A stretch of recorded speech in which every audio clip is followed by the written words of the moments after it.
Olá, amigos. É sempre um prazer podermos estar reunidos na Fraternidade Francisco de Assis.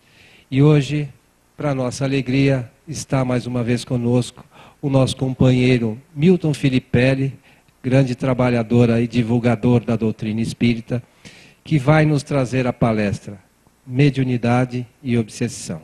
Milton, fique à vontade. Obrigado pela tua presença mais uma vez.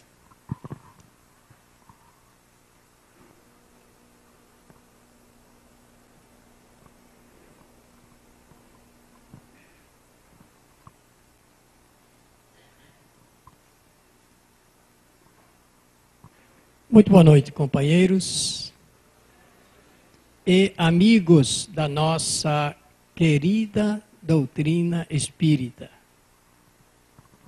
Quero agradecer, primeiramente, o convite sempre muito gentil da direção da casa para, através desta reunião, proporcionar um estudo de assuntos que a doutrina espírita apresenta.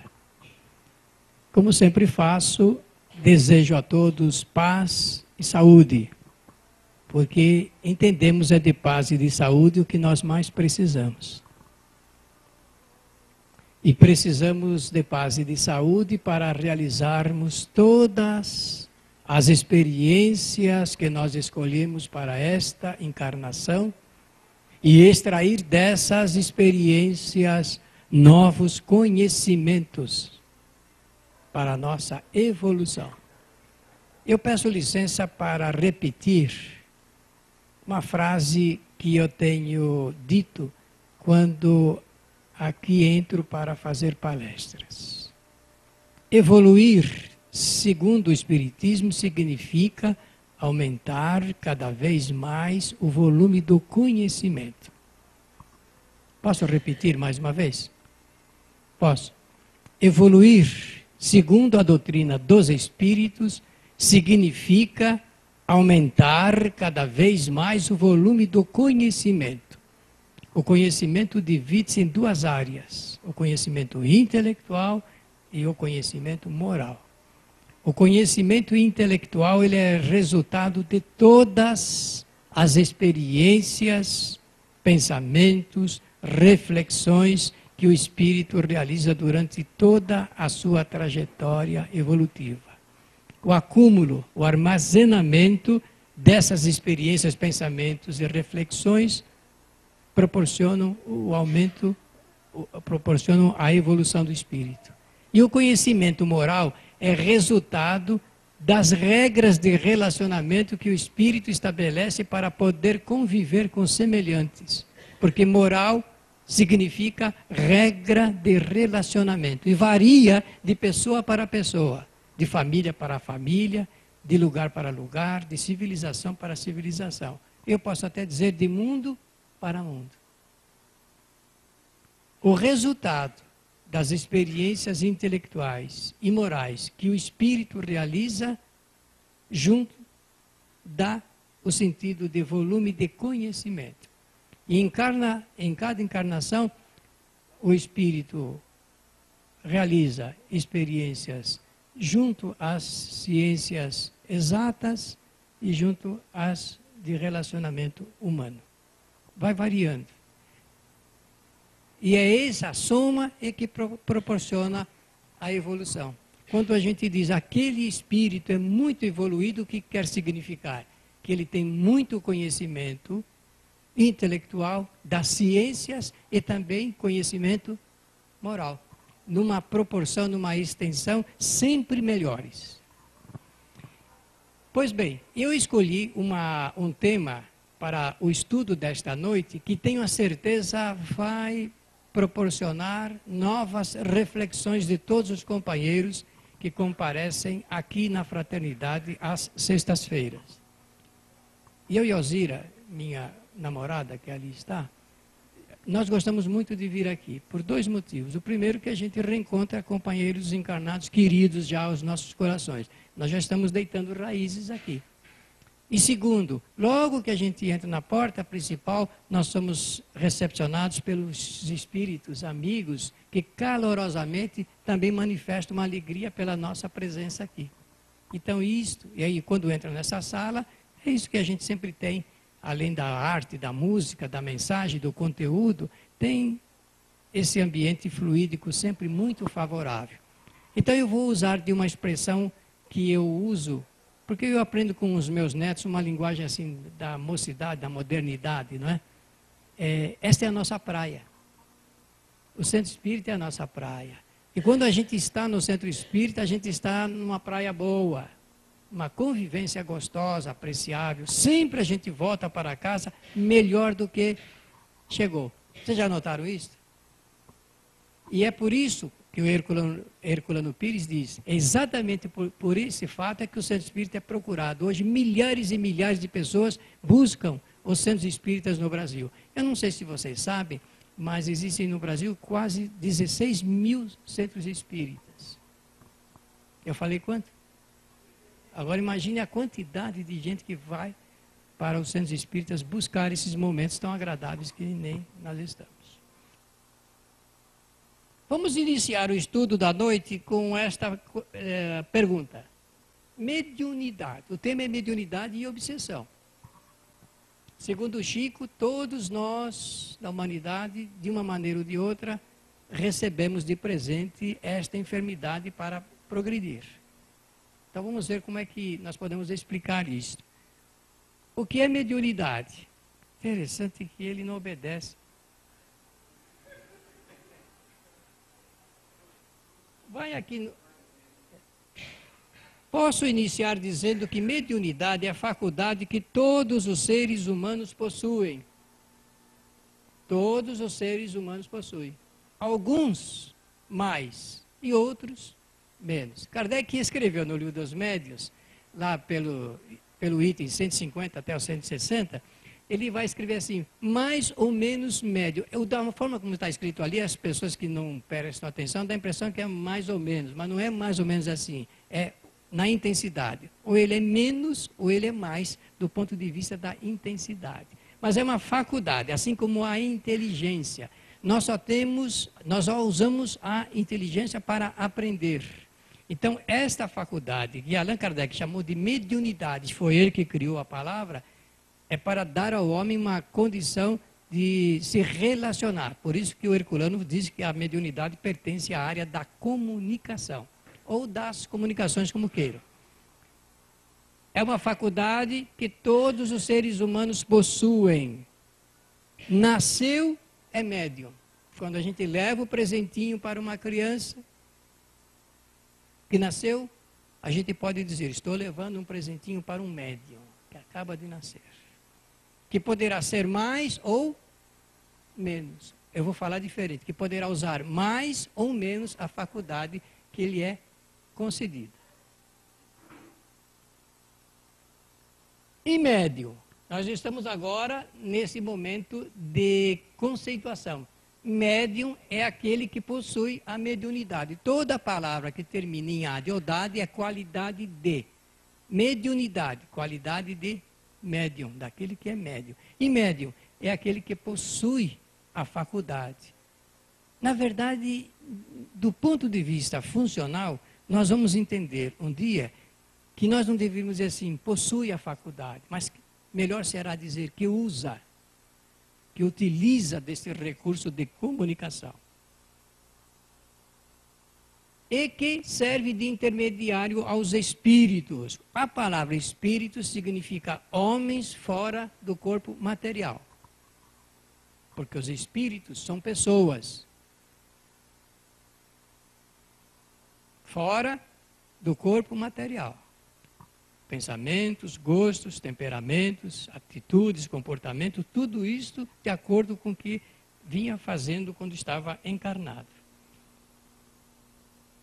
Guardem, por favor, no pensamento esta palavra aqui, intermediário, porque Allan Kardec vai no Livro dos Médiuns fazer uma explicação didática muito importante. Existem aqueles que são médiuns generalizados e existem aqueles que são médiuns ostensivos. Os médiuns generalizados recebem a influência dos espíritos, mas não são intermediários deles. Isso nós vamos também falar um pouquinho hoje. Quando Allan Kardec examinou o assunto da mediunidade, porque Allan Kardec foi um pesquisador mas muito interessante, ele não partiu da teoria para a prática. Primeiro, ele observou, e depois experimentou, e depois levantou uma hipótese, e depois fez um enunciado. Então, exatamente como se processa nas ciências e também no campo das filosofias. Então, ele primeiro observou o fato, depois tirou ilações e aí escreveu a teoria. É uma doutrina bastante interessante de a gente apreciar sob esse ponto de vista. Por quê? Porque Allan Kardec percebeu que as comunicações que ele pôde constatar lá, junto da sociedade parisiense, por volta de 1856, aqueles fenômenos que as pessoas não sabiam que eram, nem quem produzia, ele pôde verificar que eram feitos, realizados por inteligências fora do mundo material. Ele já sabia que eram inteligências. O nome espíritos vem depois. Mas através de pessoas que ele pôde constatar nessa ligação e chamar de médiuns. Então ele parte do fato em si, do efeito, para remontar as causas. E como professor, ele, como todo professor faz, ele classificou, sistematizou, que era para melhor entender e melhor explicar. Porque só explica bem quem entende bem. Vocês concordam com isso ou não? Esse assunto ligado com o Espiritismo, ele é muito importante. Porque a pessoa precisa conhecer, precisa entender para poder exteriorizar o conhecimento a respeito desse assunto. É um assunto que entra na área da ciência, inclusive. Então ele fez uma classificação segundo os efeitos. Ele estava observando e através dos efeitos ele pôde verificar quais eram as causas.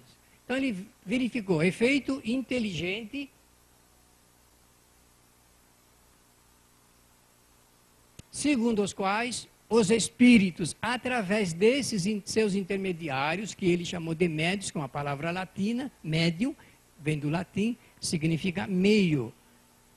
A palavra mídia que nós usamos, termina em A palavra, então ela é plural. No latim, terminou em A, é plural. Mídia significa o conjunto de recursos para a informação, para a comunicação. Quando a gente ouve falar, olha, a mídia deu isso, o que quer dizer? Todos os veículos de informação social formam a mídia. Kardec sabia disto, então ele proporcionou uma oportunidade de denominar, de ajustar, e fez um ajustamento muito oportuno da palavra médium para aqueles que intermediavam os espíritos. E ele pôde notar, então, que dentro do quadro de fenômenos inteligentes, nós podemos relacionar a psicofonia, psicofonia, quer dizer, a fala, o espírito se liga ao pensamento do médium e através do reservatório simbólico das palavras do médium exterioriza o seu pensamento. Numa comunicação mediúnica, por exemplo, eu não sei se todos têm essa oportunidade de conviver com os espíritos, eu faço isso há mais de 50 anos, mas eu já vou adiantar uma coisa para aqueles que vão ingressar nessa área. É uma área muito importante, deliciosa da gente investigar e de conviver. 75% da comunicação é do espírito comunicante. 25% vai do médium, porque ele é usado em termos de recurso, inclusive do reservatório que ele tem cultural. A psicografia, o espírito escreve pelo mesmo processo, por isso se chama fenômeno inteligente, se liga intelectualmente ao médium, o espírito projeta o pensamento ao médium, e o médium, então, sob o influxo, sob a imposição quase que do espírito, fluidicamente, ele exterioriza através da grafia. Por isso chama-se psicografia. O Chico Xavier é considerado o maior médium psicógrafo do mundo. Tamanha a produção que ele pôde realizar durante toda a sua trajetória espírita. A vidência, o médium vê espíritos. O médium vê, na verdade ele não vê o espírito, ele vê o corpo fluídico do espírito, que se chama perispírito. Mas isso fica para um outro dia. Eu gostaria de falar sobre o perispírito aqui. E a audiência, ele ouve, ele tem a nítida impressão de que o espírito que ele está ouvindo a voz do espírito. O espírito não fala, vocês sabem disso, porque o espírito, depois de desencarnado, ele não tem o aparelho fonador. Ele não tem esse complexo que nós temos e não tem a reverberação do ar, não precisa, não é assim que funciona. Ele conversa através do pensamento. Só que é muito forte, é tão nítido, que o espírito, então, ele projeta no pensamento do médium, da mesma forma como ele fazia quando estava encarnado, e o médium, então, tem a nítida impressão que está ouvindo a voz do espírito. Se duas pessoas, nem vou dizer médiums, se duas pessoas ouvirem por esse mesmo caminho uma voz falando, então não será audiência, não é mediunidade de audiente. Porque duas pessoas ouvindo uma voz, aí é um fenômeno de efeito físico. O fenômeno tem que ser mudado aqui, não vai se chamar mais inteligente. Mas o espírito pode produzir uma voz e todos de um ambiente ouvirem? Pode sim. Na segunda parte eu vou tentar mostrar como é que faz isso. Até aqui está tudo bem? Está agradando? Eu não estou cantando, mas eu acho que dá para nós. É porque o nosso Vansandro é aquela voz bonita, aquelas mensagens que ele apresenta, não é? Mas aqui vamos então aguardar ele melhorar para ele cantar aqui para nós. E também os fenômenos chamados fenômenos de ordem física. Ruídos, pancadas, barulhos, movimentos de objetos, transportes de objetos de um lugar fechado para um outro lugar fechado. Esse fenômeno de ordem física. Tangibilidade, isto é, o espírito se apresenta e ele fica tangível e visível. No popular, na linguagem popular dos espíritas dos dias de hoje, chama-se fenômeno de materialização. E não está errado falar, porque de alguma forma ele materializa-se. Mas do ponto de vista didático, o fenômeno é de tangibilidade e de visibilidade. A gente vê o espírito e pode pegá-lo. Eu não sei se todos já tiveram essa oportunidade.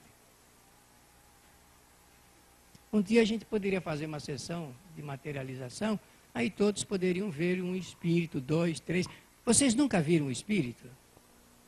Mas olha quanto espírito tem aqui na sala. Bom, é bom, eu sei que nem todos falaram que gostariam, porque eu sei que tem pessoas que têm medo de ver espíritos. Não é isso?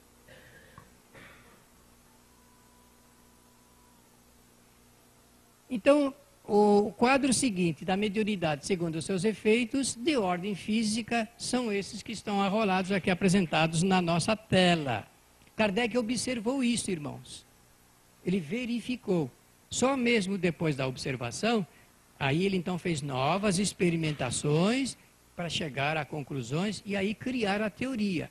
Esse livro que eu dei o título, O Livro dos Médiuns, é uma obra muito importante de estudo. É a mais importante obra que trata de mediunidade. Só para mostrar a importância dessa obra, eu quero dizer que na década de 70, a Academia de Ciências de Moscou introduziu este livro na cadeira de estudos da parapsicologia, exatamente para conhecer a teoria espírita sobre dois tipos de fenômenos. Aqueles que são produzidos pelos espíritos e aqueles que são produzidos pelo próprio agente encarnado.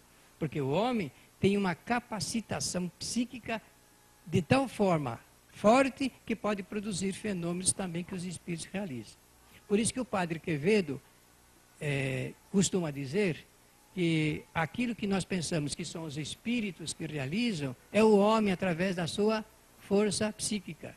Ele não está equivocado porque ele está trabalhando com uma área dessa possibilidade. Só que ele despreza que os espíritos desencarnados fazem isso também.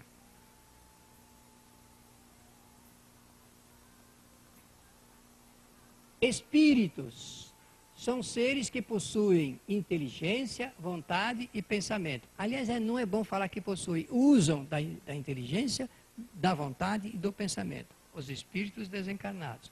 E nós também. Só que quando estamos encarnados, nós chamamos pessoas, do ponto de vista jurídico. Os espíritos se encontram num estado chamado erraticidade, que os espíritas, no linguajar comum, fala plano espiritual, mas plano do ponto de vista da geometria, você já sabe o que é o que não tem depressão.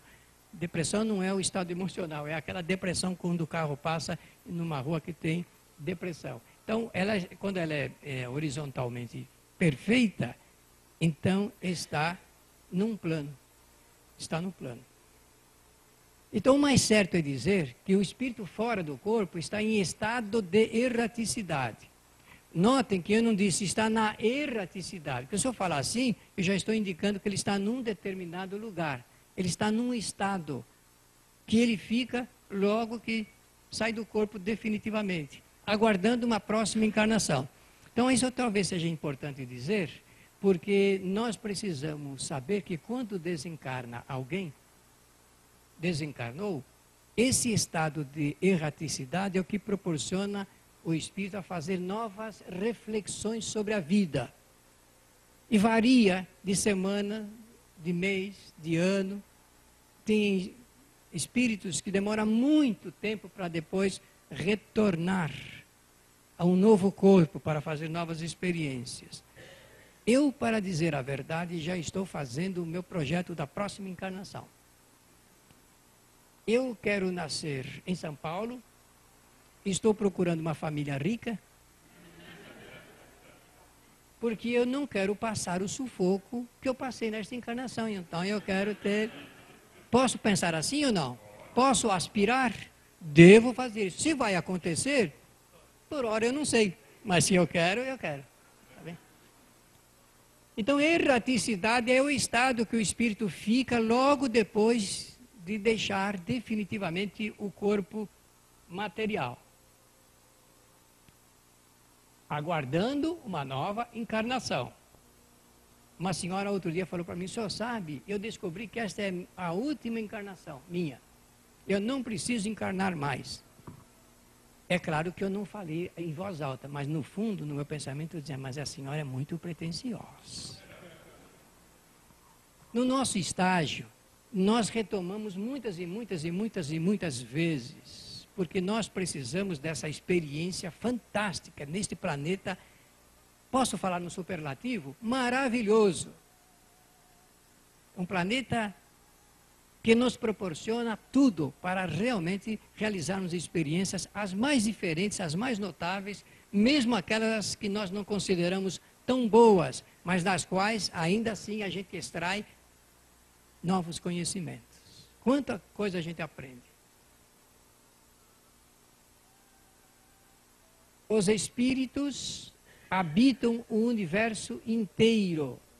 É por isso que a tese espírita, a partir inclusive de um grande livro escrito por Camille Flammarion, Pluralidade dos Mundos, esse livro ele escreveu com 19 anos de idade, ele era médium de Allan Kardec, ele escreveu esse livro, ele era astrônomo, era adido do diretor do Observatório de Astronomia de Paris, ele escreveu esse livro com 19 anos de idade, Pluralidade dos Mundos Habitados, para apresentar uma tese, segundo a própria ciência astronômica da época, a possibilidade da vida em outros planetas. E o Espiritismo vem enfrentar essa questão, porque nesse tempo a religião católica não admitia nenhuma vida fora da matéria.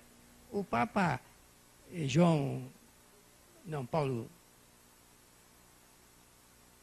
que desencarnou, como é o nome dele?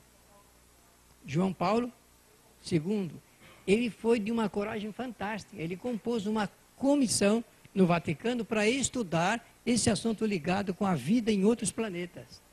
É bem verdade que o processo está na gaveta, nunca saiu, mas pelo menos ele teve essa coragem de compor uma comissão do Vaticano para estudar essa matéria.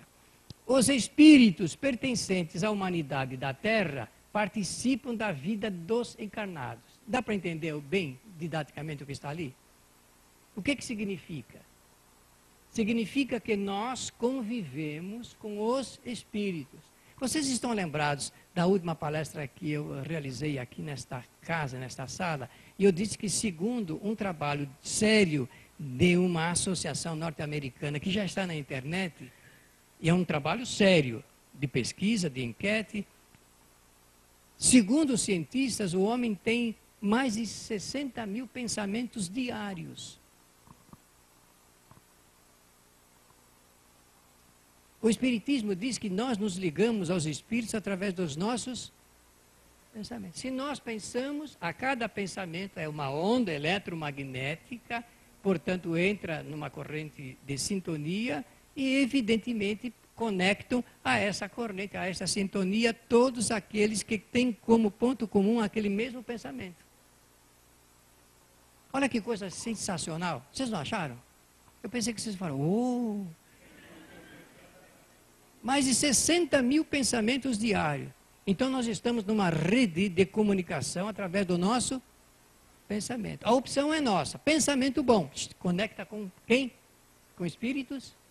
Bom, aliás, não são só os espíritos. Quando a gente emite uma onda de bom pensamento, faz uma conexão também com as pessoas que estão emitindo aquele mesmo pensamento, aquele mesmo tipo de pensamento.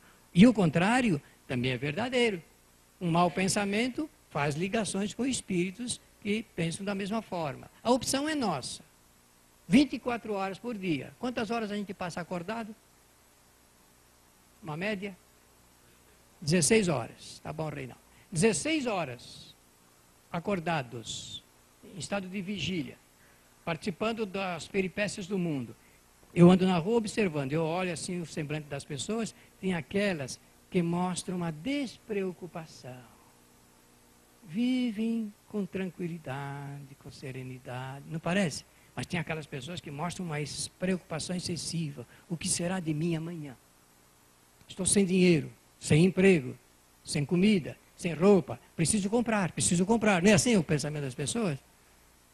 A gente lê na fisionomia o que as pessoas estão pensando. Ao fazer isto, nós já podemos examinar quais são os seus companheiros espirituais.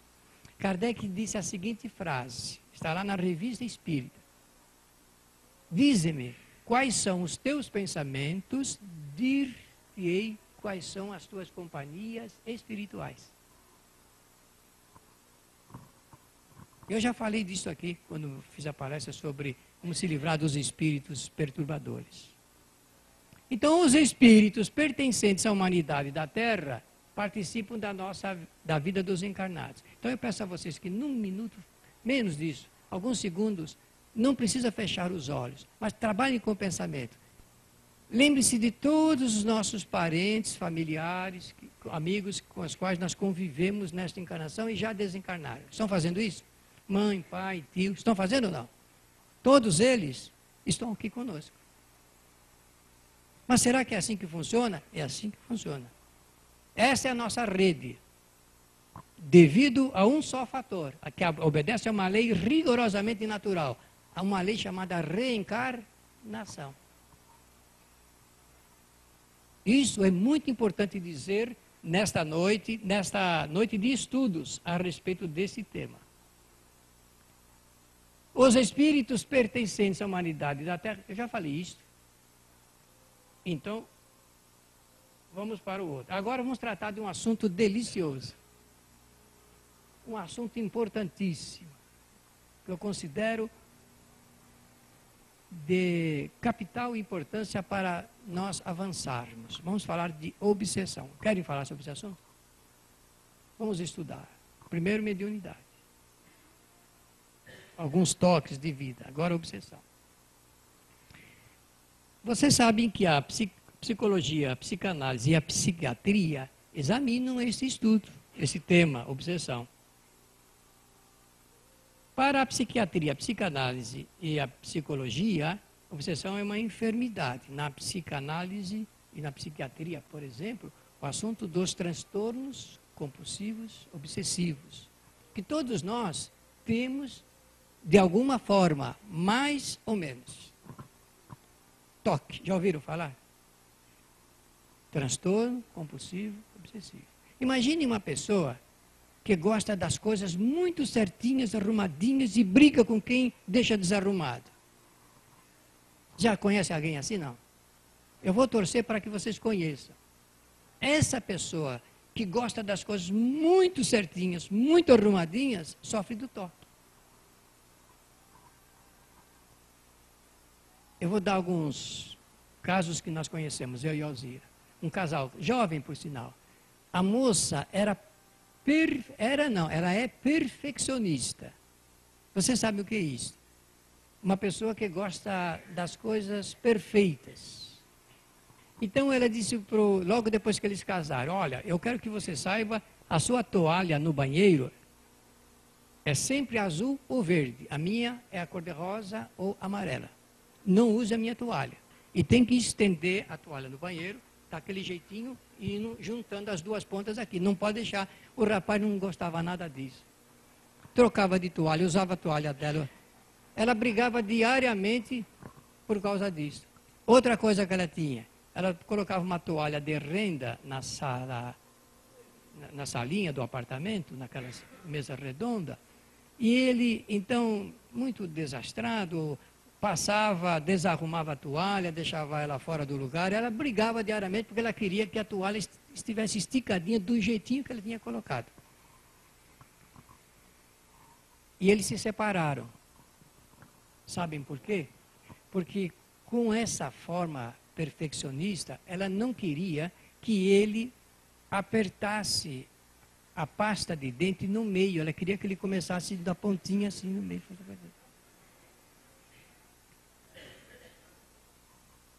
Vocês conhecem ou não pessoas assim?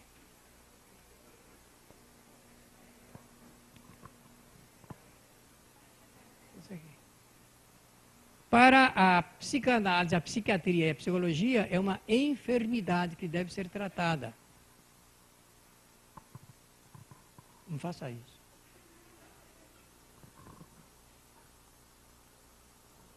Pensamentos obsessivos são ideias, são imagens ou impulsos que surgem repetidamente na consciência de forma estereotipada. Olha, repetidamente.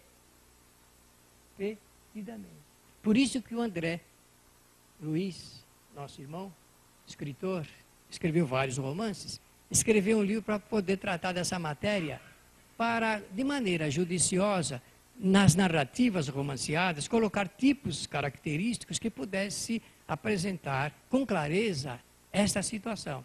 Então ele vai falar de ideias fixas, clichês do pensamento. Isto são indicativos desta enfermidade. Agora eu quero que vocês... Como é que fala o que volta para trás do gravador? Replay. Voltem. E lembrem-se do que eu falei agora há pouco, de que eu considero esta enfermidade muito interessante, muito boa, muito oportuna, porque ela nos ajuda a entender a vida. Prestem atenção.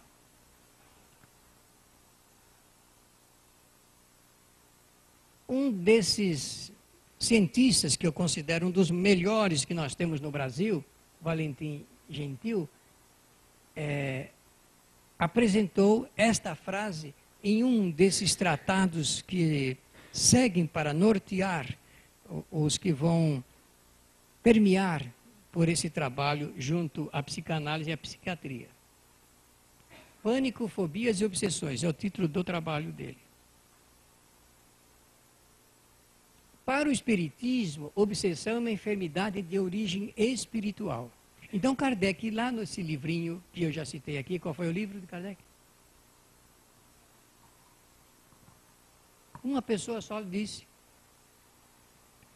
Eu falei 2 vezes. Livro dos médiuns. Porque o primeiro foi dos espíritos. Agora, livro dos médiuns.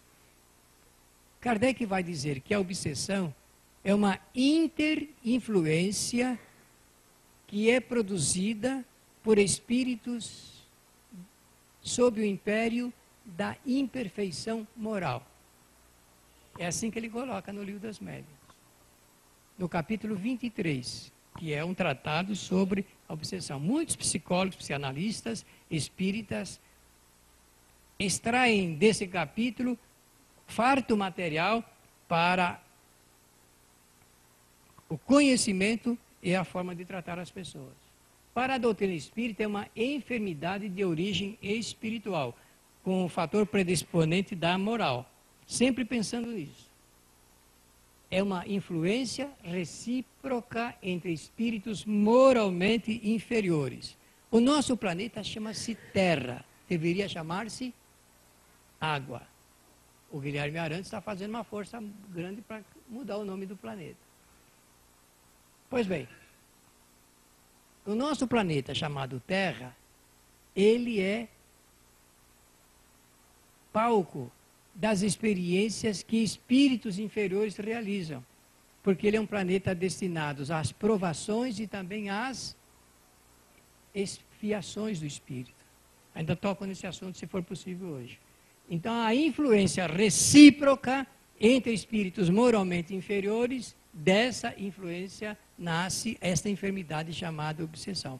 Quando a gente diz assim, aquela pessoa está sofrendo de obsessão, o que nós queremos significar, em nome do Espiritismo, que é uma pessoa que está enferma devido ao seu relacionamento com espíritos inferiores, moralmente.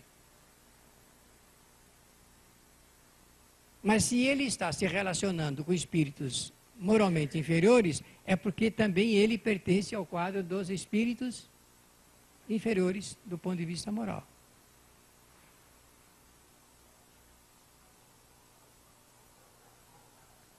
Obsediada ou obsedada, como queira, faz a mesma coisa. É toda pessoa que sofre da doença chamada obsessão. Não há mal nenhum dizer obsediado e nem obsedado, porque isso significa que a pessoa está, durante o transcurso que ela própria escolheu, sofrendo dessa enfermidade. Toda pessoa que passa pela obsessão é médium ostensivo, mesmo que seja somente durante o tempo em que dura a enfermidade. Por que isso? Porque só existe a recíproca entre o encarnado e o desencarnado, ou encarnado com encarnado, ou desencarnado com desencarnado, se houver possibilidade de comunicação. No caso do encarnado para o desencarnado, podemos dizer que é um médium ostensivo. E há casos bastante interessantes. Eu vou falar como é que Kardec colocou na classificação. Nem todo médium sofre de obsessão. Mas toda pessoa que sofre de obsessão é médium. Está claro isso? Não? Por favor, não esqueçam isso, porque isso é uma coisa importante na nossa vida. Saber indicar, saber designar, saber classificar, isso para ajudar as pessoas é importante. Se nós não conseguimos colaborar para que uma pessoa possa sanear o mal quando ele existe.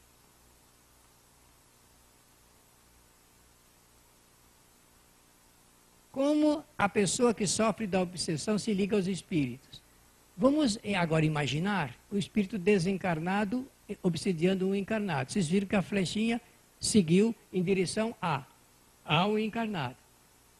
Mas, na contrapartida, existe a reciprocidade. Aí os dois ficam intimamente ligados pelo processo. É um processo. Assim. Ligados mesmo. De tal forma que o agente criador da obsessão, se encontrar receptividade, ele pode sugerir o comando da vida da pessoa. O doutor Inácio Ferreira dizia, ele já é desencarnado, maior autoridade psiquiátrica espírita do mundo, Sanatório de Uberaba, ele dizia que mais de 70% dos crimes são cometidos sob a influência obsessiva. Doutor Inácio Ferreira.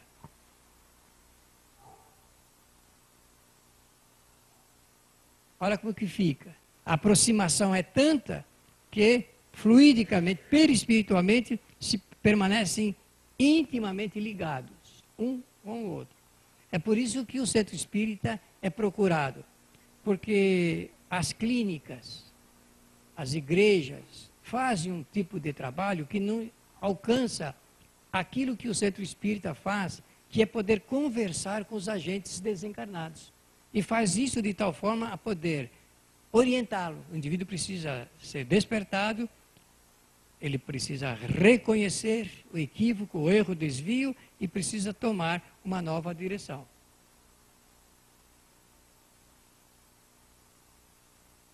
Espírito e médium ligam-se através do pensamento. Os dois perispíritos, notem que eu falei que eu gostaria de falar sobre perispírito numa outra oportunidade, porque é uma aula muito boa do curso de Fundamentos, eu quero trazer aqui.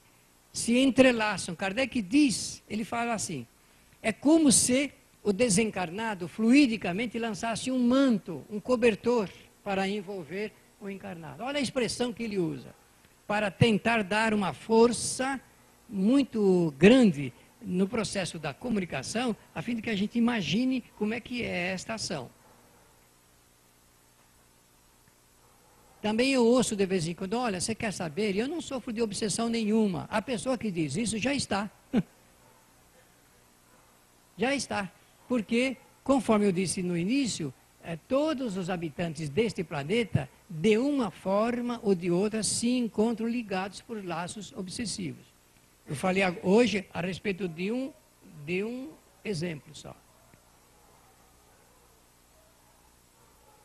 No capítulo 23 do livro dos Médiuns, que eu peço a vocês que leiam, que é muito importante, Kardec faz a classificação da obsessão segundo as suas modalidades, gêneros, não é graus, modalidades.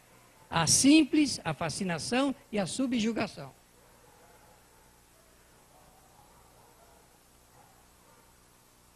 A modalidade simples são pensamentos intermitentes. O que são pensamentos intermitentes?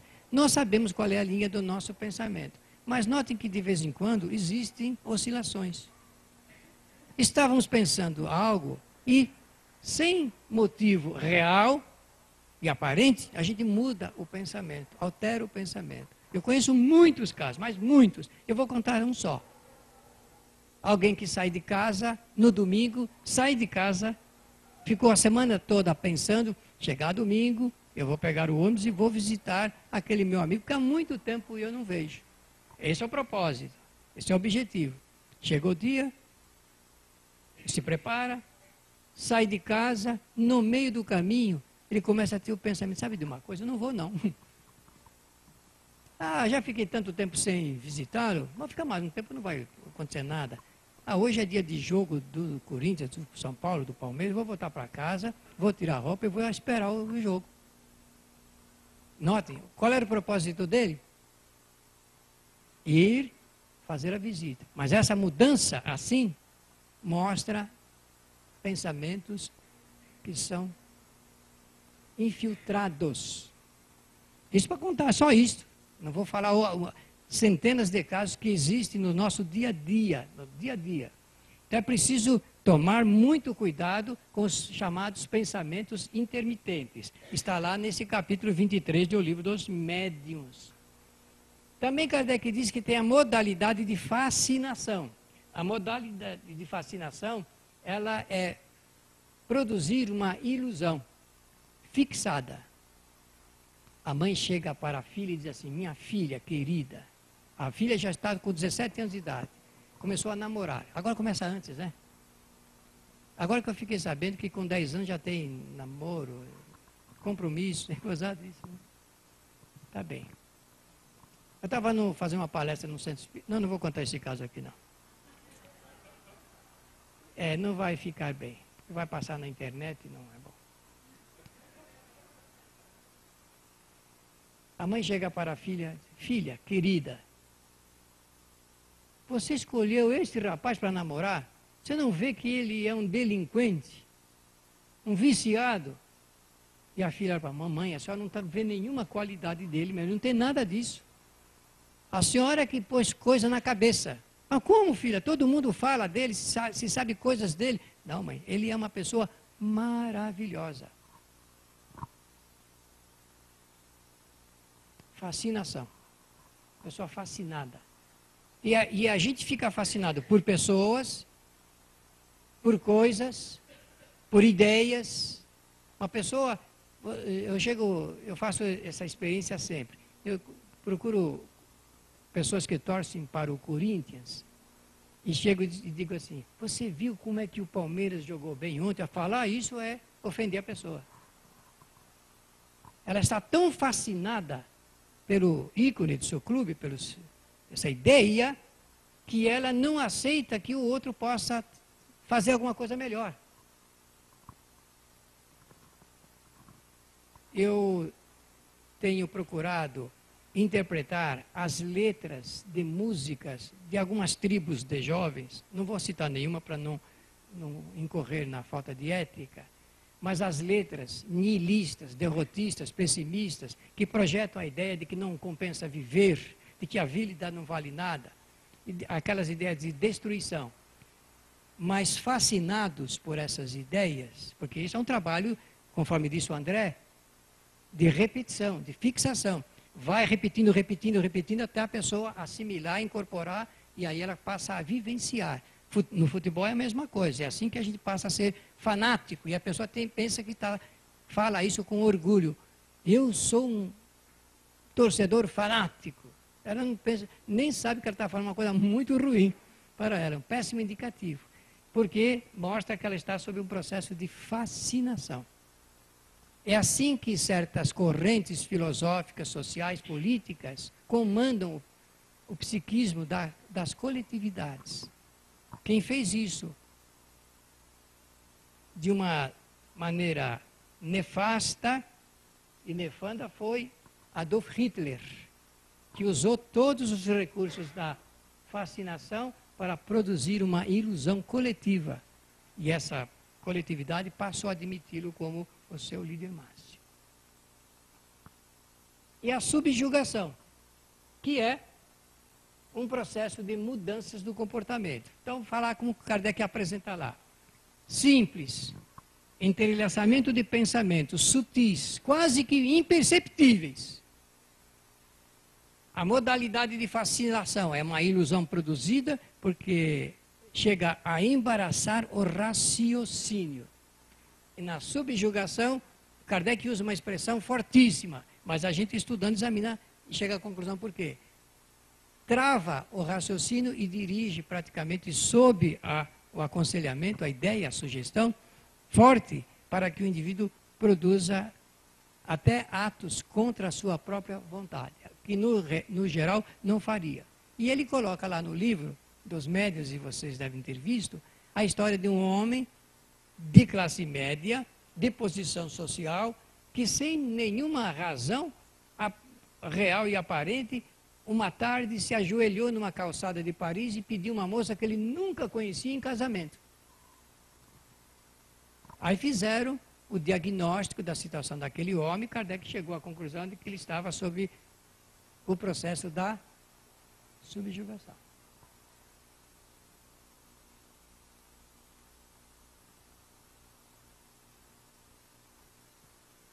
Quais são as causas, isto é, as origens da obsessão?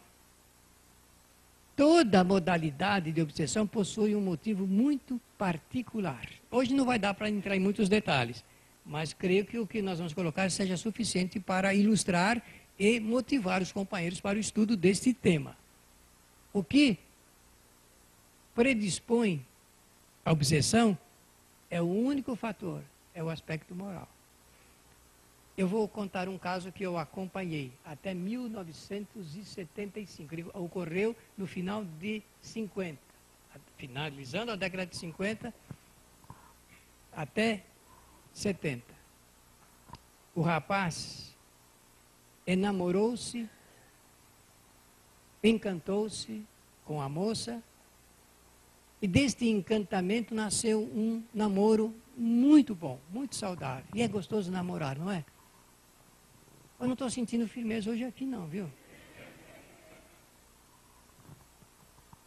Da fase do namoro, eles assumiram um compromisso de noivado, porque o noivado é um compromisso da mesma forma como é e era. É melhor dizer assim, que era o namoro. Hoje não tem mais compromisso, mas antigamente namorar era um compromisso.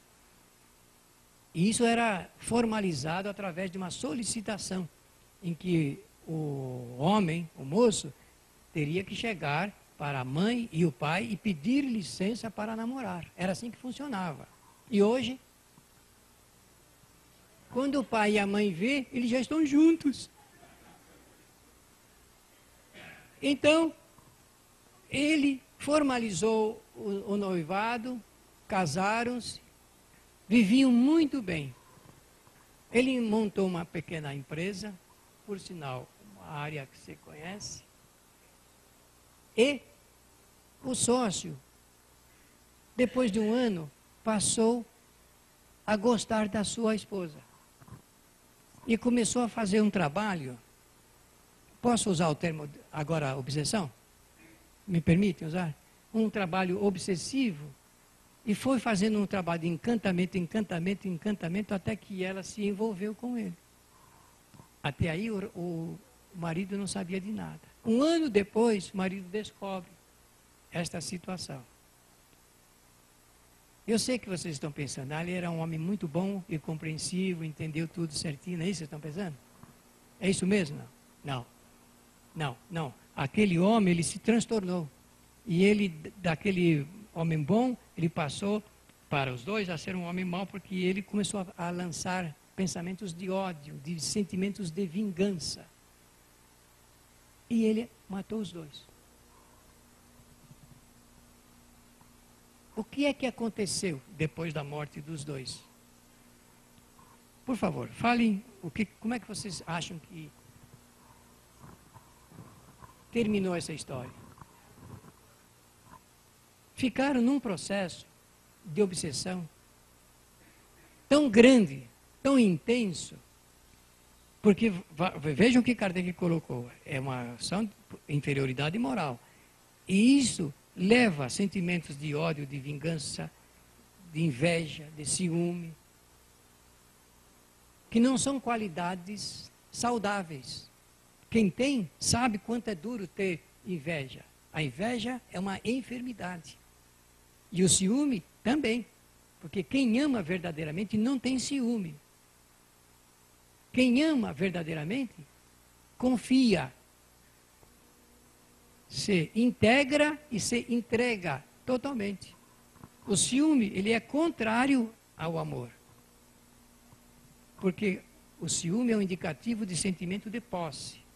É meu. Se alguém quiser, vai se haver comigo.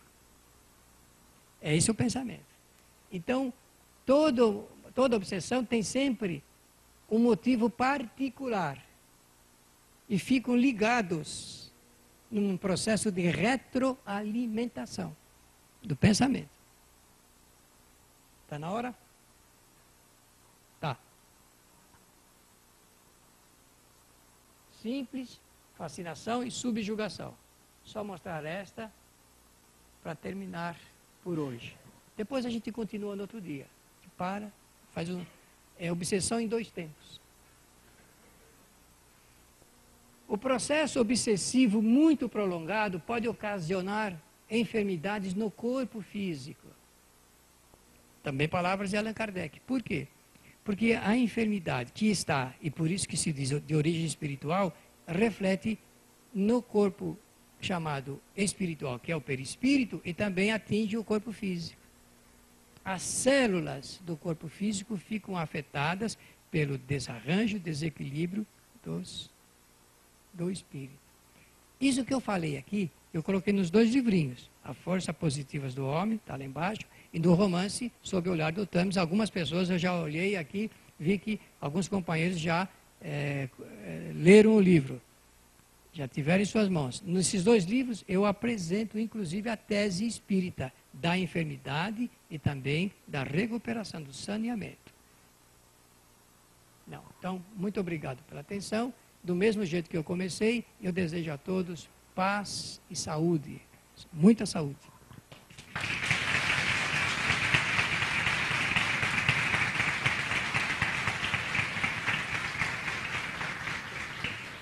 Bom, Milton, mais uma vez a gente agradece a sua aula, né? E que a gente espera sempre que todos possam ter um grande proveito dos ensinamentos que você trouxe hoje. E aos nossos amigos da internet e da televisão, o nosso abraço e a gente espera a todos no nosso próximo encontro. Boa noite.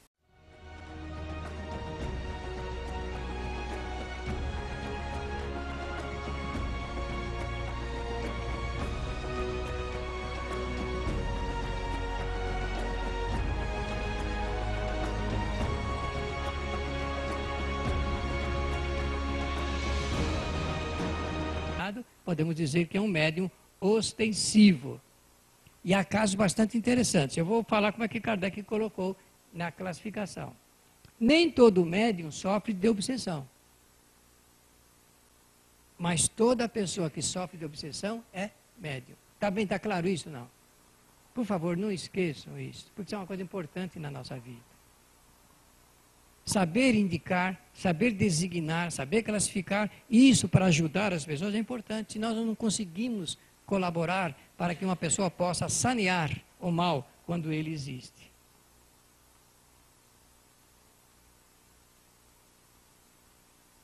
Como a pessoa que sofre da obsessão se liga aos espíritos?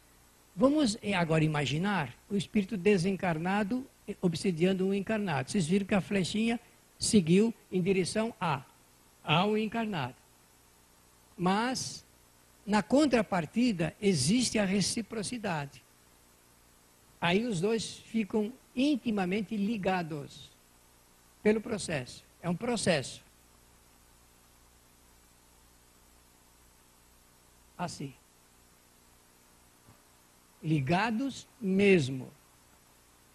De tal forma que o agente criador da obsessão, se encontrar receptividade, ele pode sugerir o comando da vida da pessoa. O doutor Inácio Ferreira dizia, ele já é desencarnado, maior autoridade psiquiátrica espírita do mundo, Sanatório de Uberaba, ele dizia que mais de 70% dos crimes são cometidos sob a influência obsessiva. Doutor Inácio Ferreira.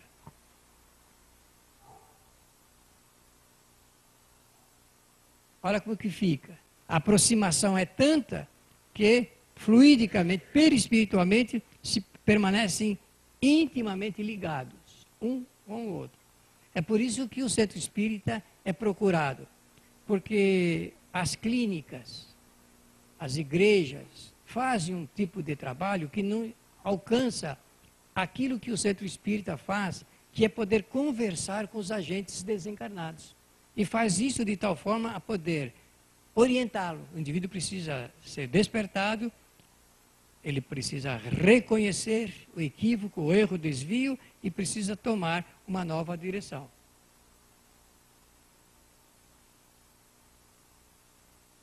Espírito e médium ligam-se através do pensamento. Os dois perispíritos, notem que eu falei que eu gostaria de falar sobre perispírito numa outra oportunidade, porque é uma aula muito boa do curso de Fundamentos, eu quero trazer aqui.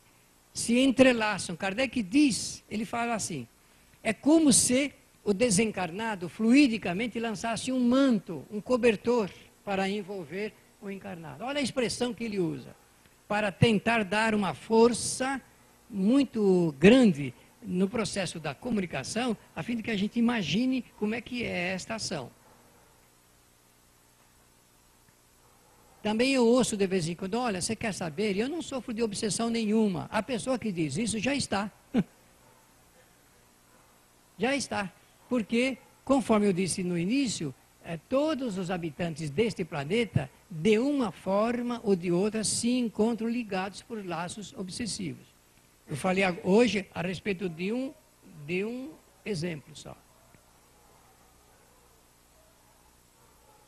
No capítulo 23 do livro dos Médiuns, que eu peço a vocês que leiam, que é muito importante, Kardec faz a classificação da obsessão segundo as suas modalidades, gêneros, não é graus, modalidades. A simples, a fascinação e a subjugação.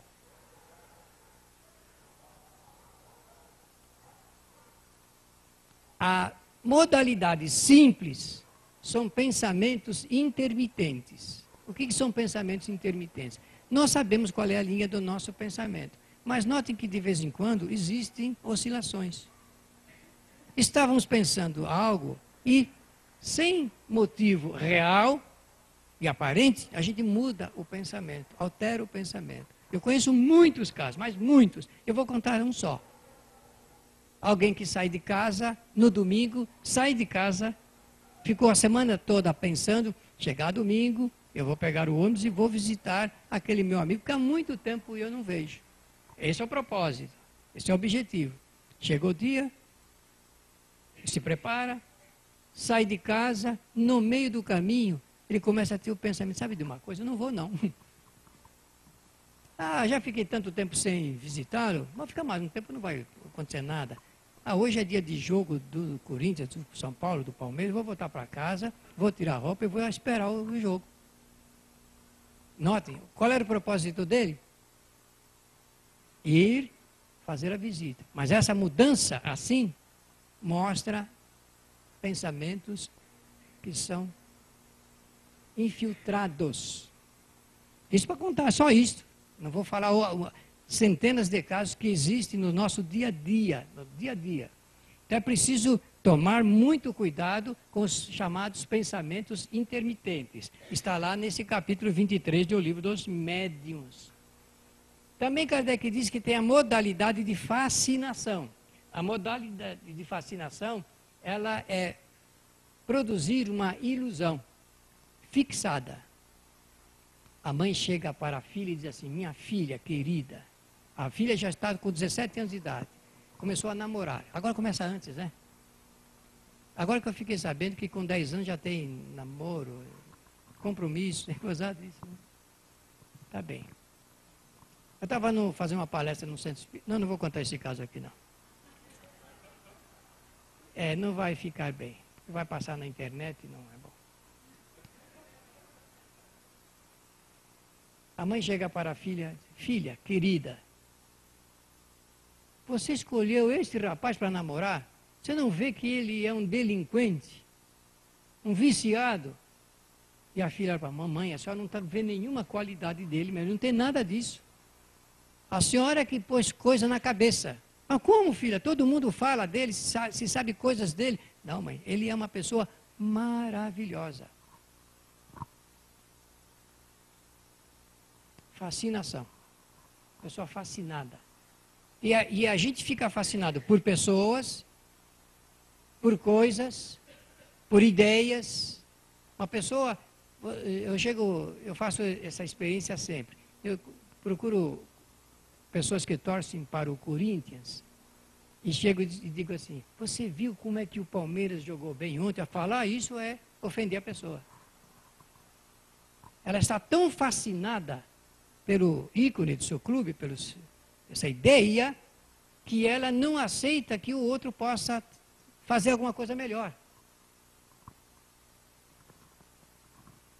Eu tenho procurado interpretar as letras de músicas de algumas tribos de jovens, não vou citar nenhuma para não incorrer na falta de ética, mas as letras nihilistas, derrotistas, pessimistas, que projetam a ideia de que não compensa viver, de que a vida não vale nada, aquelas ideias de destruição, mas fascinados por essas ideias, porque isso é um trabalho, conforme disse o André, de repetição, de fixação.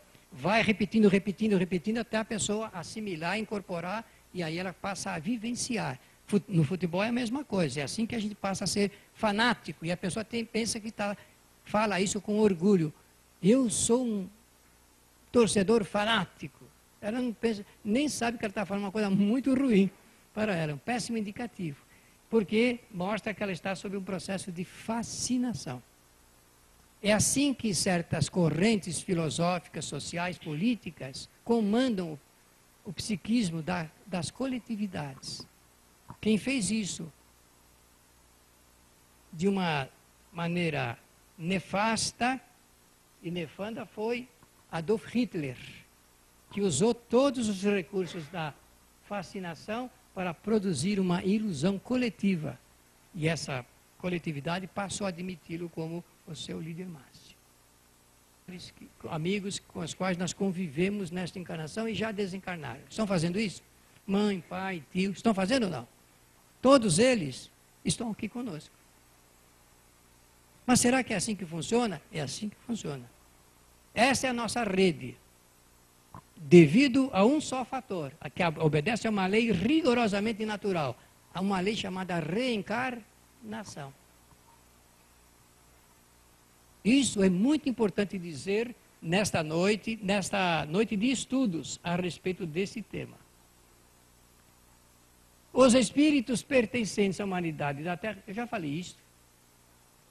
Então, vamos para o outro. Agora vamos tratar de um assunto delicioso. Um assunto importantíssimo, que eu considero de capital importância para nós avançarmos. Vamos falar de obsessão. Querem falar sobre esse assunto? Vamos estudar. Primeiro, mediunidade. Alguns toques de vida. Agora, obsessão. Vocês sabem que a psicologia, a psicanálise e a psiquiatria examinam esse estudo, esse tema, obsessão. Para a psiquiatria, a psicanálise e a psicologia, a obsessão é uma enfermidade. Na psicanálise e na psiquiatria, por exemplo, o assunto dos transtornos compulsivos obsessivos, que todos nós temos de alguma forma, mais ou menos. TOC, já ouviram falar? Transtorno compulsivo obsessivo. Imagine uma pessoa que gosta das coisas muito certinhas, arrumadinhas e briga com quem deixa desarrumado. Já conhece alguém assim? Não. Eu vou torcer para que vocês conheçam. Essa pessoa que gosta das coisas muito certinhas, muito arrumadinhas, sofre do toque. Eu vou dar alguns casos que nós conhecemos, eu e Alzira. Um casal jovem, por sinal. A moça ela é perfeccionista. Você sabe o que é isso? Uma pessoa que gosta das coisas perfeitas.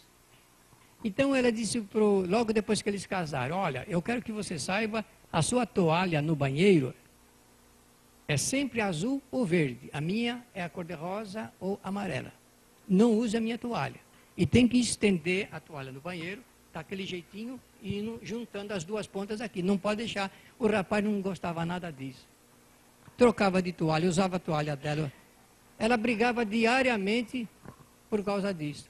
Outra coisa que ela tinha, ela colocava uma toalha de renda na salinha do apartamento, naquela mesa redonda, e ele, então, muito desastrado, passava, desarrumava a toalha, deixava ela fora do lugar, ela brigava diariamente porque ela queria que a toalha estivesse esticadinha do jeitinho que ele tinha colocado. E eles se separaram. Sabem por quê? Porque com essa forma perfeccionista, ela não queria que ele apertasse a pasta de dente no meio, ela queria que ele começasse da pontinha assim no meio.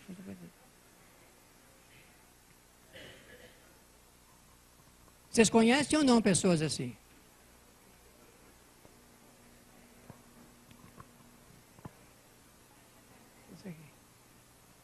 Para a psicanálise, a psiquiatria e a psicologia é uma enfermidade que deve ser tratada. Não faça isso.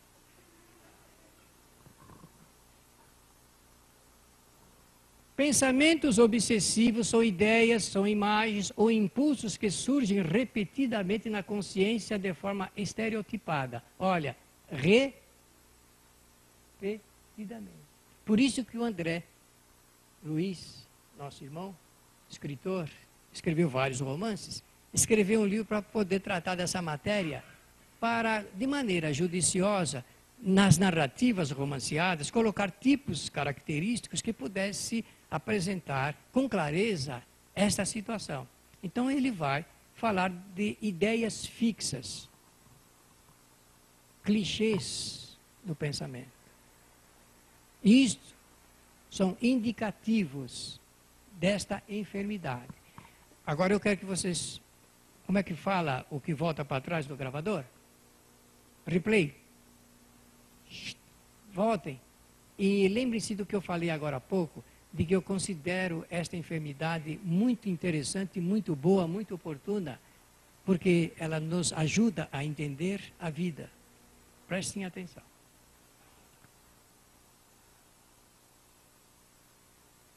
Um desses cientistas que eu considero um dos melhores que nós temos no Brasil, Valentim Gentil,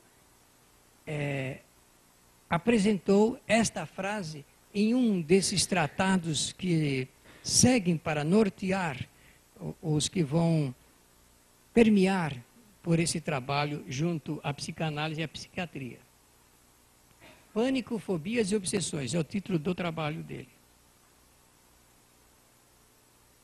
Para o Espiritismo, obsessão é uma enfermidade de origem espiritual. Então Kardec, lá nesse livrinho que eu já citei aqui, qual foi o livro de Kardec? Uma pessoa só disse. Eu falei 2 vezes. Livro dos Médiuns. Porque o primeiro foi dos Espíritos. Agora, livro dos Médiuns. Kardec vai dizer que a obsessão é uma interinfluência que é produzida por espíritos sob o império da imperfeição moral. É assim que ele coloca no livro dos Médiuns. No capítulo 23, que é um tratado sobre a obsessão. Muitos psicólogos, psicanalistas, espíritas, extraem desse capítulo farto material para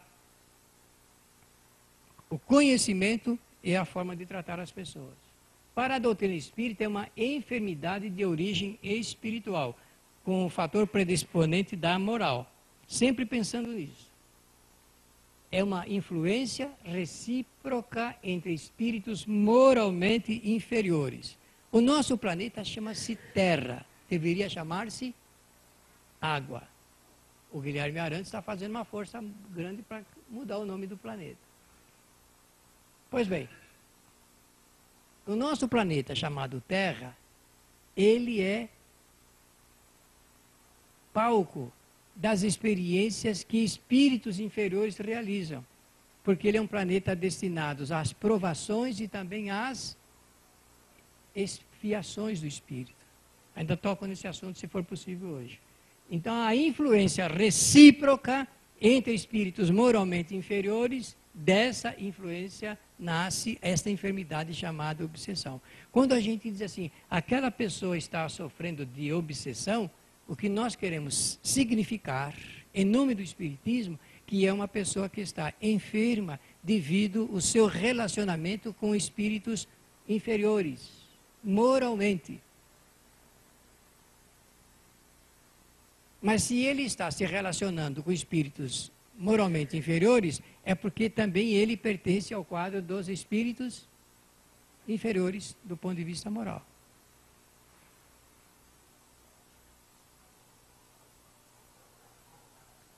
Obsediada ou obsedada, como queira, faz a mesma coisa. É toda pessoa que sofre da doença chamada obsessão. Não há mal nenhum dizer obsediado e nem obsedado, porque isso significa que a pessoa está, durante o transcurso que ela própria escolheu, sofrendo dessa enfermidade. Toda pessoa que passa pela obsessão é médium ostensivo, mesmo que seja somente durante o tempo em que dura a enfermidade. Por que isto? Porque só existe a recíproca entre o encarnado e o desencarnado, ou encarnado com encarnado, ou desencarnado com desencarnado, se houver possibilidade de comunicação. No caso do encarnado para o desencarnado, espírito significa homens fora do corpo material. Porque os espíritos são pessoas. Fora do corpo material. Pensamentos, gostos, temperamentos, atitudes, comportamento, tudo isto de acordo com o que vinha fazendo quando estava encarnado. Guardem, por favor, no pensamento esta palavra aqui, intermediário, porque Allan Kardec vai no livro dos Médiuns fazer uma explicação didática muito importante. Existem aqueles que são médiuns generalizados e existem aqueles que são médiuns ostensivos. Os médiuns generalizados recebem a influência dos espíritos, mas não são intermediários deles. Isso nós vamos também falar um pouquinho hoje. Quando Allan Kardec examinou o assunto da mediunidade, porque Allan Kardec foi um pesquisador mas muito interessante, ele não partiu da teoria para a prática. Primeiro, ele observou, e depois experimentou, e depois levantou uma hipótese, e depois fez um enunciado. Então, exatamente como se processa nas ciências e também no campo das filosofias. Então, ele primeiro observou o fato, depois tirou ilações e aí escreveu a teoria. É uma doutrina bastante interessante de a gente apreciar sob esse ponto de vista. Por quê? Porque Allan Kardec percebeu que as comunicações que ele pôde constatar lá, junto da sociedade parisiense, por volta de 1856, aqueles fenômenos que as pessoas não sabiam que eram, nem quem produzia, ele pôde verificar que eram feitos, realizados por inteligências fora do mundo material. Ele já sabia que eram inteligências. O nome espíritos vem depois. Mas através de pessoas que ele pôde constatar nessa ligação e chamar de médiuns. Então ele parte do fato em si, do efeito, para remontar as causas. E como professor, ele, como todo professor faz, ele classificou, sistematizou, que era para melhor entender e melhor explicar. Porque só explica bem quem entende bem. Vocês concordam com isso ou não? Esse assunto ligado com o Espiritismo, ele é muito importante. Porque a pessoa precisa conhecer, precisa entender para poder exteriorizar o conhecimento a respeito desse assunto. É um assunto que entra na área da ciência, inclusive. Então ele fez uma classificação segundo os efeitos. Ele estava observando e através dos efeitos ele pôde verificar quais eram as causas. Então ele verificou efeito inteligente,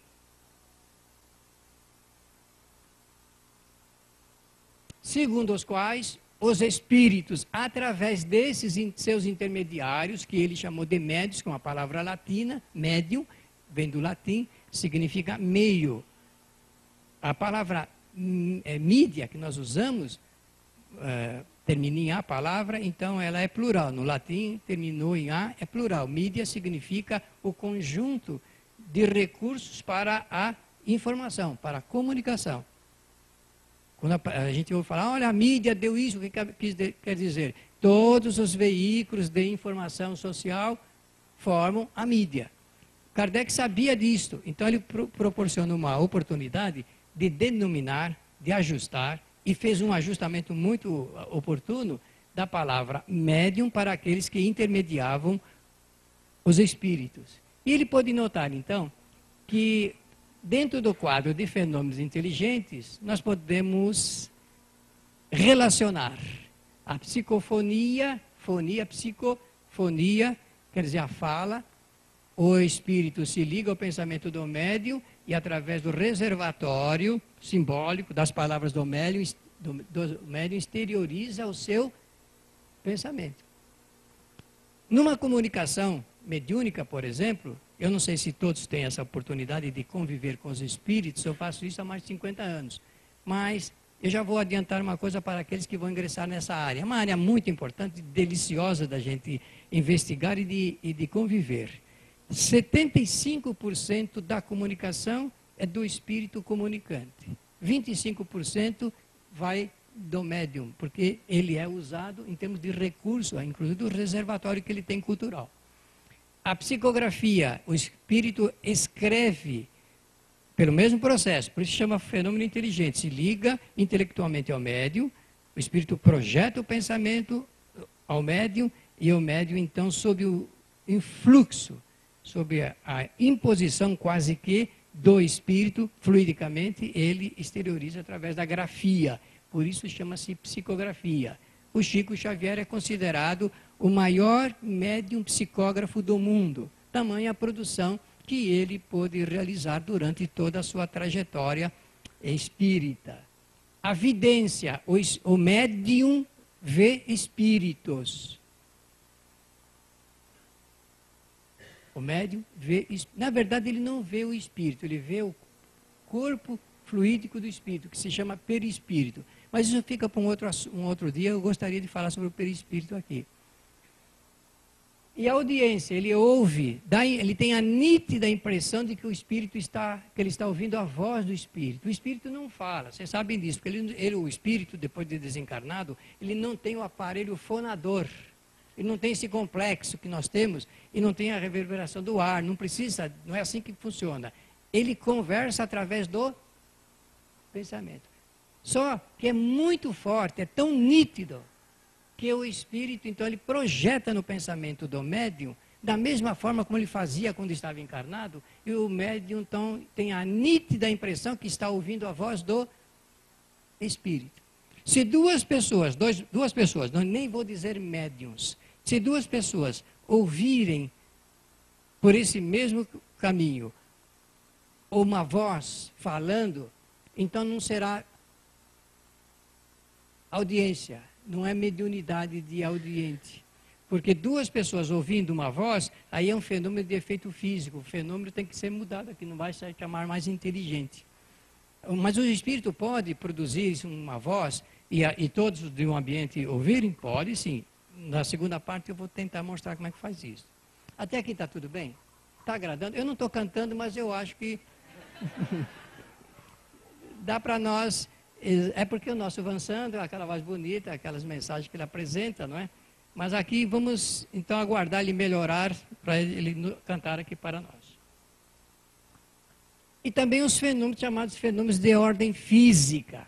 Ruídos, pancadas, barulhos, movimentos de objetos, transportes de objetos de um lugar fechado para um outro lugar fechado. Esse fenômeno de ordem física. Tangibilidade, isto é, o espírito se apresenta e ele fica tangível e visível.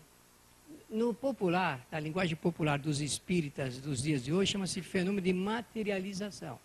E não está errado falar, porque de alguma forma ele materializa-se. Mas do ponto de vista didático, o fenômeno é de tangibilidade e de visibilidade. A gente vê o espírito e pode pegá-lo. Eu não sei se todos já tiveram essa oportunidade. Um dia a gente poderia fazer uma sessão de materialização, aí todos poderiam ver um espírito, 2, 3. Vocês nunca viram um espírito? Mas olha quanto espírito tem aqui na sala. Bom, é bom, eu sei que nem todos falaram o que gostariam, porque eu sei que tem pessoas que têm medo de ver espíritos. Não é isso?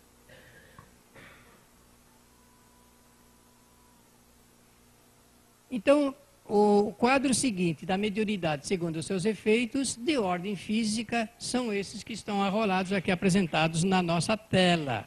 Kardec observou isso, irmãos. Ele verificou. Só mesmo depois da observação, aí ele então fez novas experimentações para chegar a conclusões e aí criar a teoria. Esse livro que eu dei o título, O Livro dos Médiuns, é uma obra muito importante.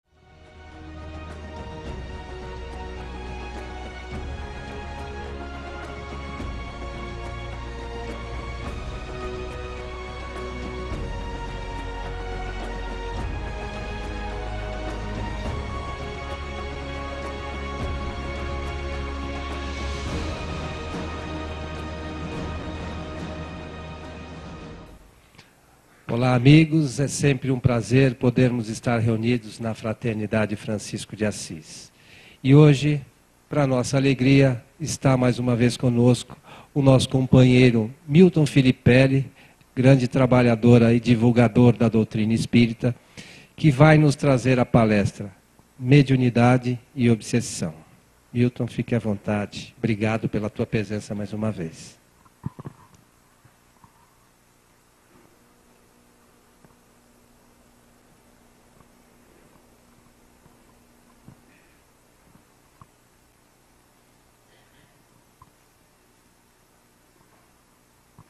Muito boa noite, companheiros e amigos da nossa querida doutrina espírita. Quero agradecer, primeiramente, o convite sempre muito gentil da direção da casa para através desta reunião, proporcionar um estudo de assuntos que a doutrina espírita apresenta. Como sempre faço, desejo a todos paz e saúde, porque entendemos é de paz e de saúde o que nós mais precisamos. E precisamos de paz e de saúde para realizarmos todas as experiências que nós escolhemos para esta encarnação e extrair dessas experiências novos conhecimentos para a nossa evolução. Eu peço licença para repetir uma frase que eu tenho dito quando aqui entro para fazer palestras. Evoluir, segundo o Espiritismo, significa aumentar cada vez mais o volume do conhecimento. Posso repetir mais uma vez? Posso.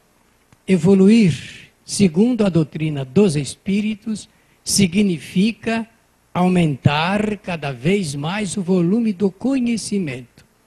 O conhecimento divide-se em duas áreas, o conhecimento intelectual e o conhecimento moral.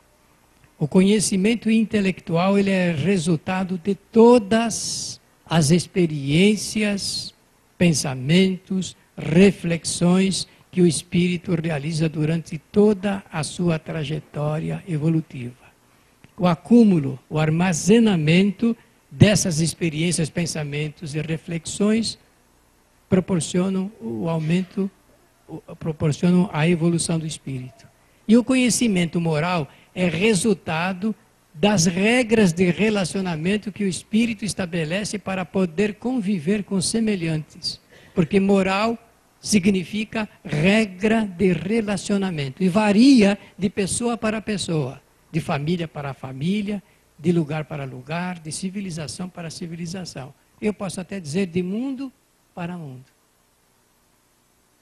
O resultado das experiências intelectuais e morais que o espírito realiza junto dá o sentido de volume de conhecimento. E em cada encarnação, o espírito realiza experiências junto às ciências exatas e junto às de relacionamento humano. Vai variando. E é essa soma que proporciona a evolução. Quando a gente diz aquele espírito é muito evoluído, o que quer significar? Que ele tem muito conhecimento intelectual das ciências e também conhecimento moral. Numa proporção, numa extensão sempre melhores. Pois bem, eu escolhi um tema para o estudo desta noite, que tenho a certeza vai proporcionar novas reflexões de todos os companheiros que comparecem aqui na fraternidade às sextas-feiras. E eu e Alzira, minha namorada que ali está, nós gostamos muito de vir aqui, por dois motivos. O primeiro que a gente reencontra companheiros encarnados, queridos já aos nossos corações. Nós já estamos deitando raízes aqui. E segundo, logo que a gente entra na porta principal, nós somos recepcionados pelos espíritos amigos que calorosamente também manifestam uma alegria pela nossa presença aqui. Então isto, e aí quando entra nessa sala, é isso que a gente sempre tem, além da arte, da música, da mensagem, do conteúdo, tem esse ambiente fluídico sempre muito favorável. Então eu vou usar de uma expressão que eu uso porque eu aprendo com os meus netos uma linguagem assim da mocidade, da modernidade, não é? Esta é a nossa praia. O centro espírita é a nossa praia. E quando a gente está no centro espírita, a gente está numa praia boa, uma convivência gostosa, apreciável. Sempre a gente volta para casa melhor do que chegou. Vocês já notaram isso? E é por isso que o Herculano Pires diz, exatamente por esse fato é que o centro espírita é procurado. Hoje milhares e milhares de pessoas buscam os centros espíritas no Brasil. Eu não sei se vocês sabem, mas existem no Brasil quase 16 mil centros espíritas. Eu falei quanto?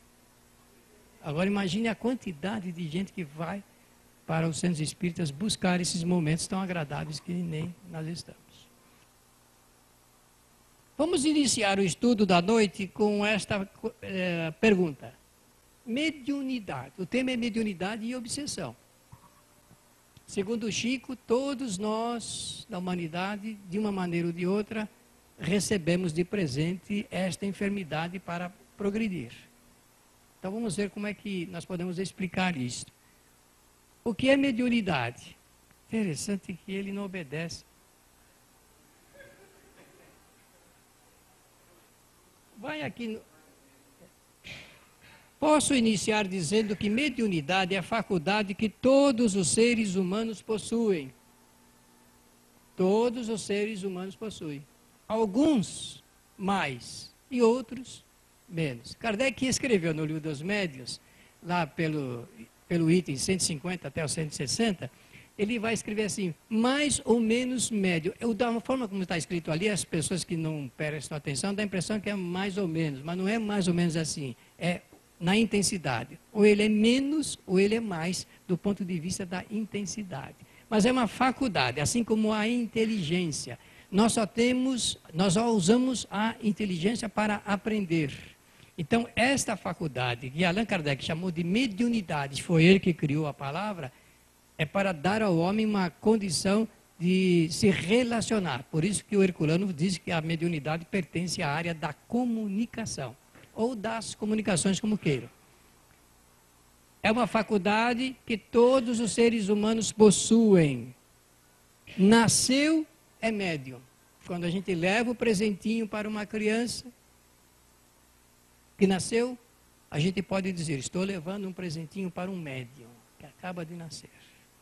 Que poderá ser mais ou menos. Eu vou falar diferente, que poderá usar mais ou menos a faculdade que lhe é concedida. E médium? Nós estamos agora nesse momento de conceituação.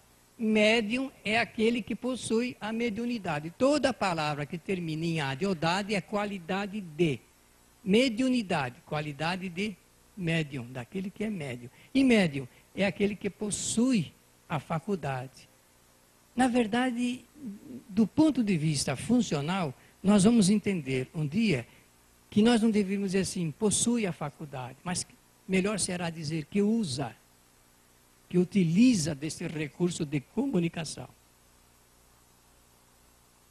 E que serve de intermediário aos espíritos. A palavra importante de estudo é a mais importante obra que trata de mediunidade. Só para mostrar a importância dessa obra, eu quero dizer que na década de 70, a Academia de Ciências de Moscou introduziu este livro na cadeira de estudos da parapsicologia, exatamente para conhecer a teoria espírita sobre dois tipos de fenômenos. Aqueles que são produzidos pelos espíritos e aqueles que são produzidos pelo próprio agente encarnado.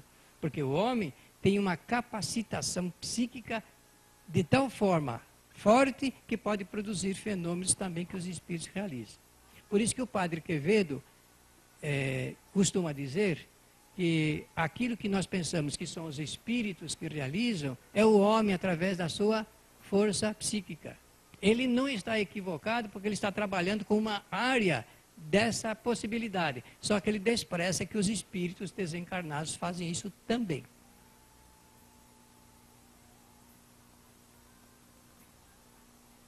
Espíritos são seres que possuem inteligência, vontade e pensamento. Aliás, não é bom falar que possuem, usam da inteligência, da vontade e do pensamento. Os espíritos desencarnados.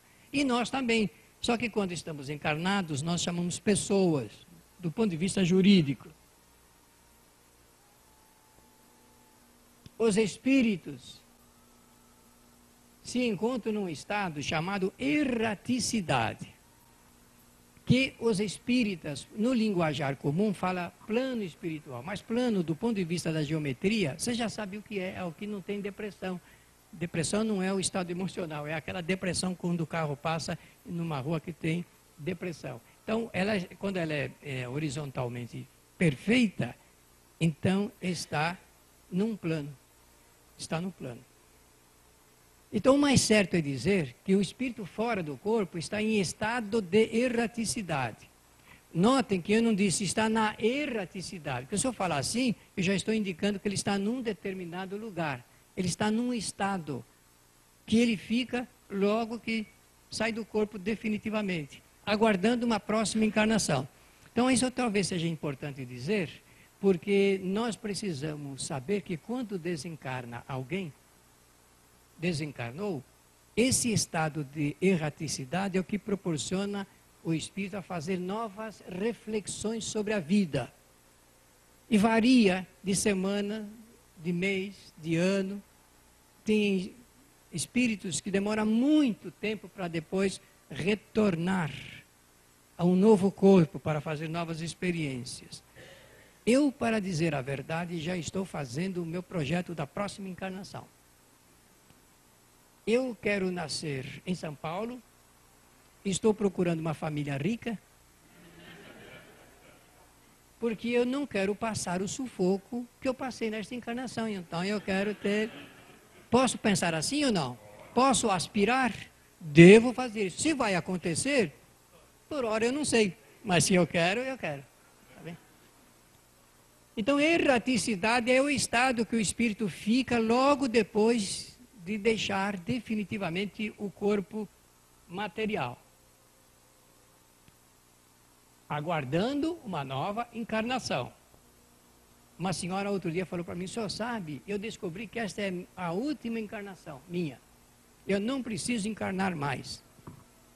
É claro que eu não falei em voz alta, mas no fundo, no meu pensamento, eu dizia: mas a senhora é muito pretensiosa.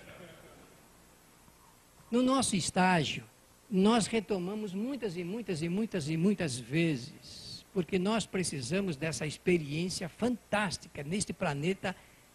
Posso falar no superlativo? Maravilhoso. Um planeta que nos proporciona tudo para realmente realizarmos experiências as mais diferentes, as mais notáveis, mesmo aquelas que nós não consideramos tão boas, mas das quais ainda assim a gente extrai novos conhecimentos. Quanta coisa a gente aprende.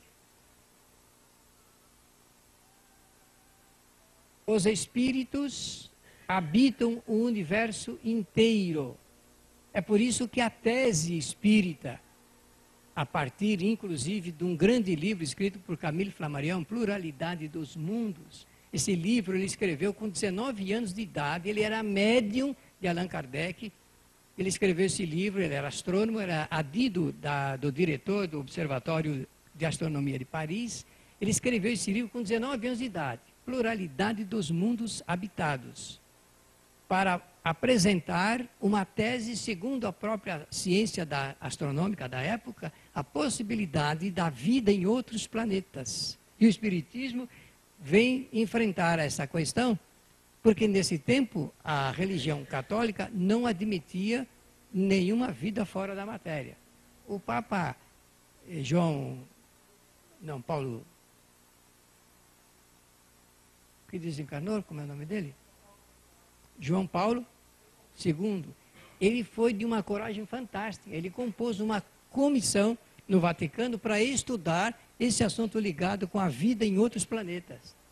É bem verdade que o processo está na gaveta, nunca saiu, mas pelo menos ele teve essa coragem de compor uma comissão do Vaticano para estudar essa matéria.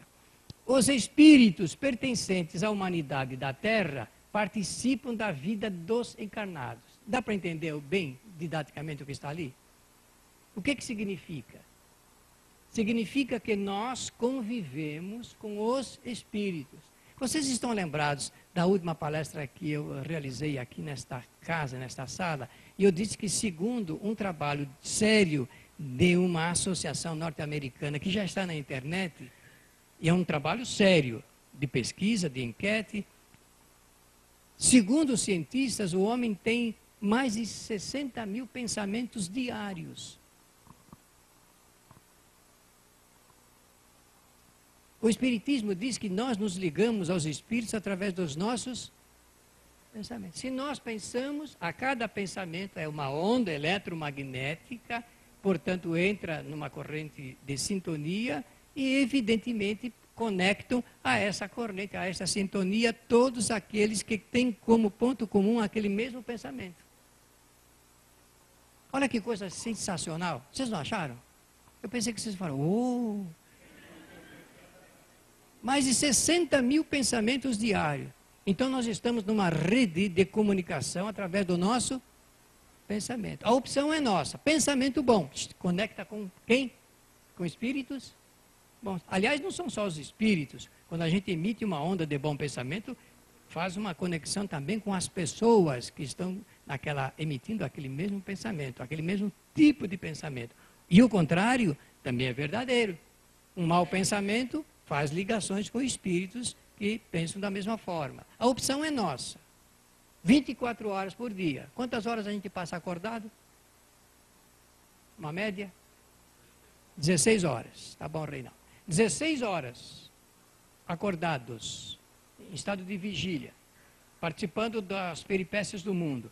Eu ando na rua observando, eu olho assim o semblante das pessoas, tem aquelas que mostram uma despreocupação. Vivem com tranquilidade, com serenidade, não parece? Mas tem aquelas pessoas que mostram uma preocupação excessiva. O que será de mim amanhã? Estou sem dinheiro, sem emprego, sem comida, sem roupa. Preciso comprar, preciso comprar. Não é assim o pensamento das pessoas? A gente lê na fisionomia o que as pessoas estão pensando. Ao fazer isto, nós já podemos examinar quais são os seus companheiros espirituais. Kardec disse a seguinte frase, está lá na Revista Espírita. Dize-me quais são os teus pensamentos, dir-te-ei quais são as tuas companhias espirituais. Eu já falei disso aqui, quando fiz a palestra sobre como se livrar dos espíritos perturbadores. Então, os espíritos pertencentes à humanidade da Terra participam da vida dos encarnados. Então, eu peço a vocês que num minuto, menos disso, alguns segundos, não precisa fechar os olhos, mas trabalhem com o pensamento. Lembre-se de todos os nossos parentes, familiares,